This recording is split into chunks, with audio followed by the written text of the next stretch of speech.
I'll admit, this video really is just being made for the sake of making a video of vintage computers. I'm not really going to focus on these. Really, I wasn't even going to show them off, but I figure I should, just to show some of the vintage computers I got set up. Maybe a quick update on some of them. Cordata CS40, no real change, works just fine. Boot it up quickly here. Nothing wrong with it.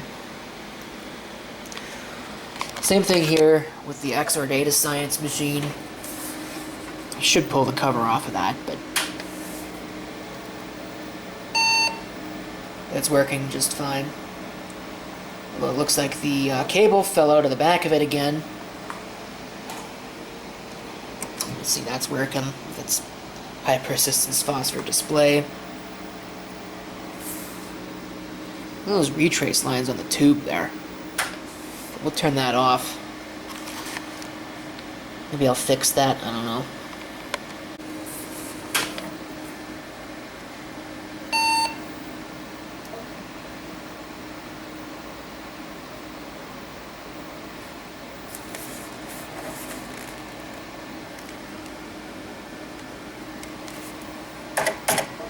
You see, it works just fine. Nothing wrong with it. It keeps falling off because there's no screws to hold that in place, which is moderately annoying, but I don't use this thing very often.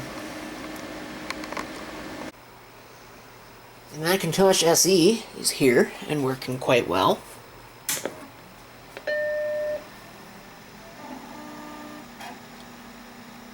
No problems at all. We'll turn the brightness on that tube down a little bit, because it doesn't need to be up that high.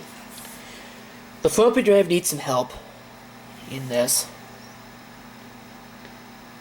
The reason why it takes so long is because it's got 4 megabytes of installed memory, but I haven't reloaded the OS because obviously the floppy's not working. Even that wonderful mini-scribe hard drive is still working. That's one of the reasons why I like spinning rust in computers, is because you can't replicate that sound with the SCSI 2 SD. And yes, I'm well aware that there are things that fire solenoids that make clicking noises. It's not the same, man. So that's working just fine. The Classic, well, it's a little bit of a different story. It kinda still works, but we do have some problems. First of all, you can hear that the sound is gone. I think I did go ahead and change the mouse here. You can see this keyboard, nothing really special about it. It boots. You might be able to see that there's a little bit of, what's the word for that? Horizontal? I guess it's horizontal shrinkage there. Because it's definitely got back capacitors and needs to be fixed, so running it is probably not the best idea. Even for this brief little demonstration, and I don't really power this thing on.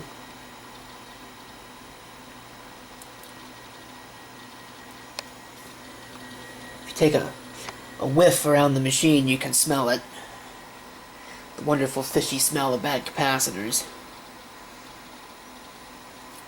So that'll take some work. I don't know when I'm going to get to that because I've got so many things I need to work on.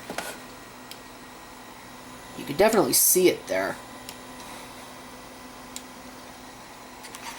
So I don't really have a whole lot of time to tear something like this all the way apart. Although I did finally get a screwdriver that will allow me to do that. Not so much to work on that Classic, but to work on the Macintosh Plus that I also have that's not here. Here's the Performa 550 / Macintosh TV. Maybe you can see there that it's got the black back panel because it's what it is. I don't really read this one either because it's got a problem, I think, with the connection going to the CRT. The tube will turn off every once in a while and you smack it on the side and it starts working again. kind of hear some high voltage arcing there. That's what that's all about. It's be interesting to see if the tube actually comes on. Yeah, there it comes. But it should be up a lot faster than that. And you can see the picture change every once in a while and do some other weird things. And it should be a lot brighter than that as well.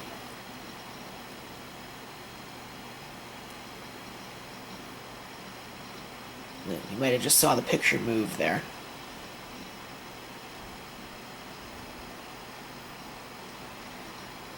Hard to tell if it's getting darker or not.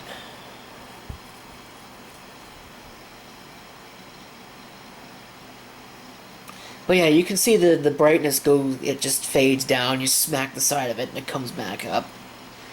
But that's not a very nice thing to do to something like this, because you can see the case plastics are not in the best condition ever. So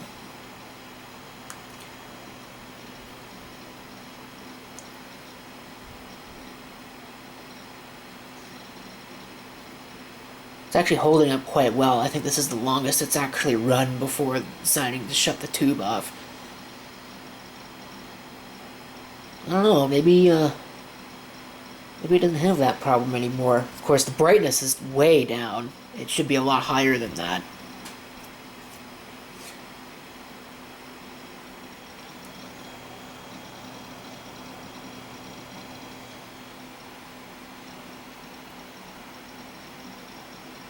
Also never apparently came off of daylight savings time.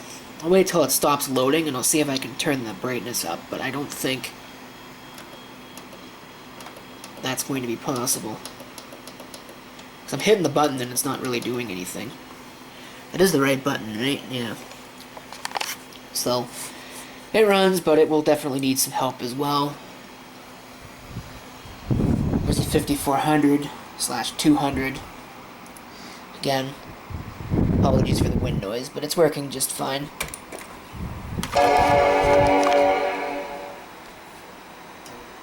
I haven't done anything to it. I would like to install macOS 8.6 on this instead of or maybe like 8.5, as opposed to the macOS 9 that it's running right now, because I think macOS 9 really is too much for a machine like this.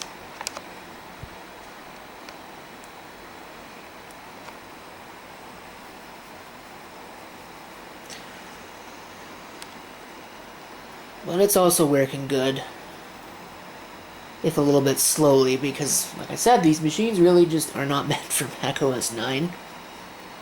These older designs. The 5400 is way better than the 5200 ever was. There's a 5215 logic board up there.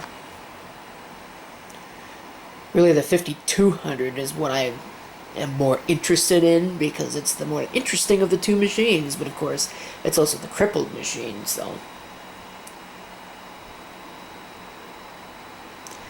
The floppy drive on this one works. It's the one that I've been using for a while to offload pictures from my Mavica and the Panasonic floppy disk camera that I bought. Of course, it's got no battery. I'll have to fix that problem. I need to get that up and running as well. It's my floppy disk writing machine. Made some preparations for that, but haven't really gotten too much further on it. I need some more PS2 keyboards. Not that they're hard to find. I have plenty of them.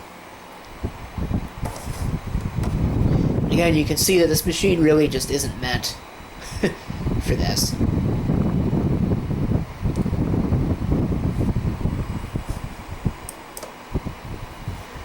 So, I clicked on that and it still didn't go away. There it goes. Every once in a while the Finder will crash, or it'll do something else weird, just like that. You can see it crashed there.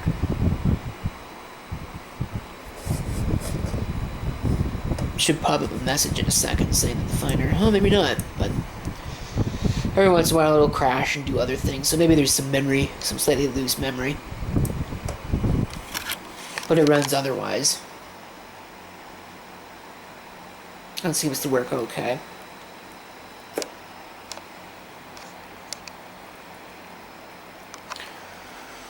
I recently evicted these two machines here, and I'd like to get them set back up. Probably move this printer over there and then set one up here and then set one up in between those two. But they were sitting on top of this Macintosh 2, and I decided that it was kind of more than a little bit of a pain to be switching the cable from this monitor here between them, and of course the keyboard and the mouse, because I don't have a KVM, so I gotta do it manually, and there's not a whole lot of space with which to work back there. But I did have to pull the cover off of this and reseat the memory recently, because that had a little bit of a problem, but it is working. Running just fine.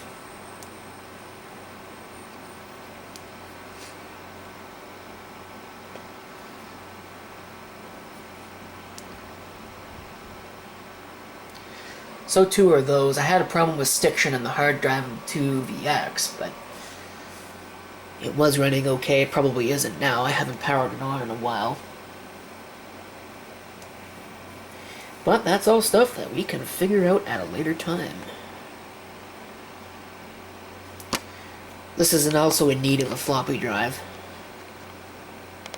because that one is junk. So too is my 2VX. I need to put a floppy in that. 2VX. The 2SI that's up there, I have to put a floppy in that so that I can reload the operating system.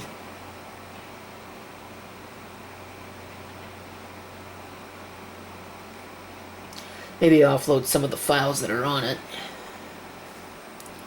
because that 2SI's got a lot of files on it.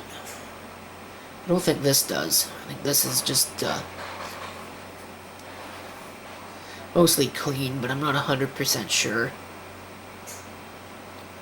You'd have to go back and watch that video, but it's here. And working. And I fire it up every now and then. Of course, it's got a good battery. It needs good batteries in order to power it on. It's got 2 of them. It wouldn't work if it didn't.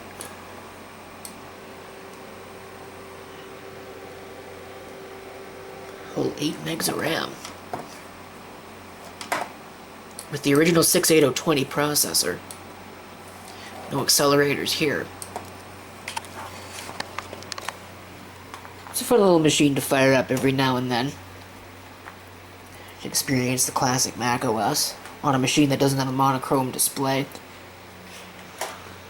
Here's the parent computing. I do want to make a change to this because I actually want to put the Motorola machine in the same spot and have them both hooked up with a KVM, and it'll end up having to be a normal Windows USB keyboard, or sorry, PS2 keyboard and mouse, and then this monitor.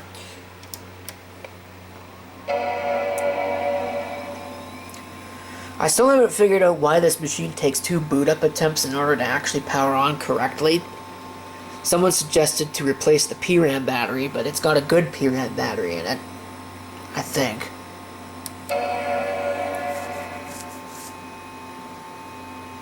I'm pretty sure it's got a good PRAM battery in it. But it always takes 2 attempts.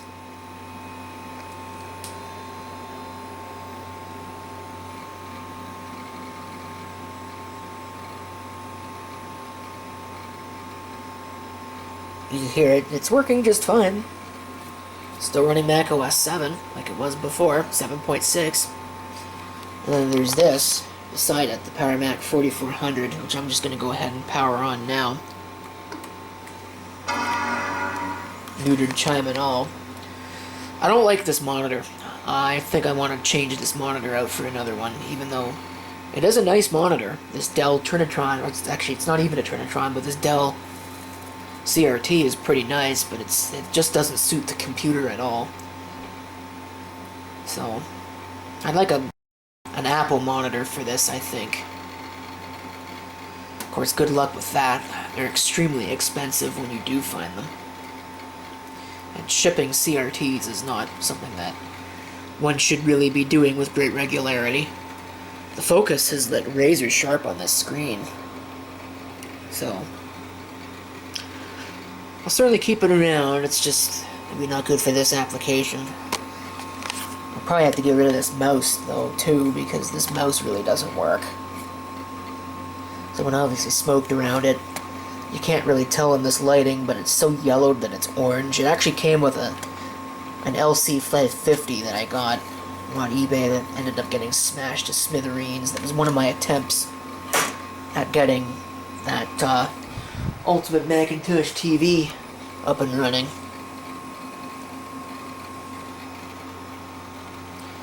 Well, yeah, there's a quick look at some of my vintage computer setups, mostly Macintosh gear.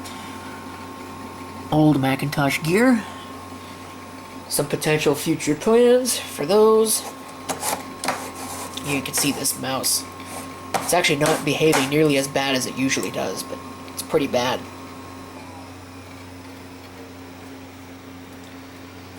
Yeah, this one's pretty good. I did actually put in this machine, I put the riser. I ended up finding a riser on eBay and I put a riser in this, but I still haven't installed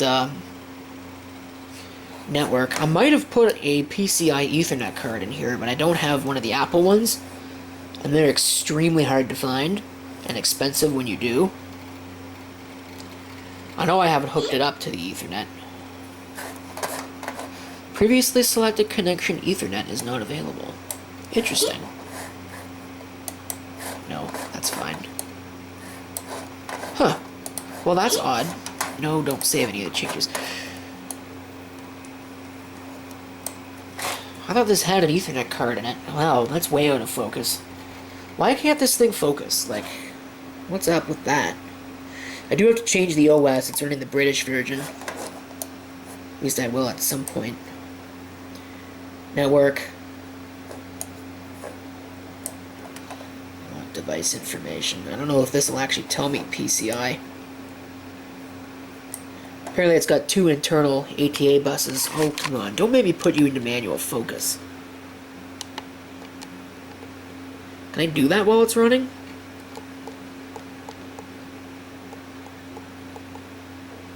Focus. Manual. Alright. Hopefully it'll stop changing on me. But yeah, I don't know if this will actually do it. I don't think it will. So, I was kind of hoping to be able to see what was on the PCI bus, but I guess we're not allowed to do that. Oh well. So there's that. That's pretty much it for the video anyway. Just a couple of setups of computers and things like that, because people like vintage computer videos, and a lot of people ask me what happens to some of the computers that show up in the videos, but so there you have it. Thank you for watching, and if you have any comments, definitely do feel free to leave them down below.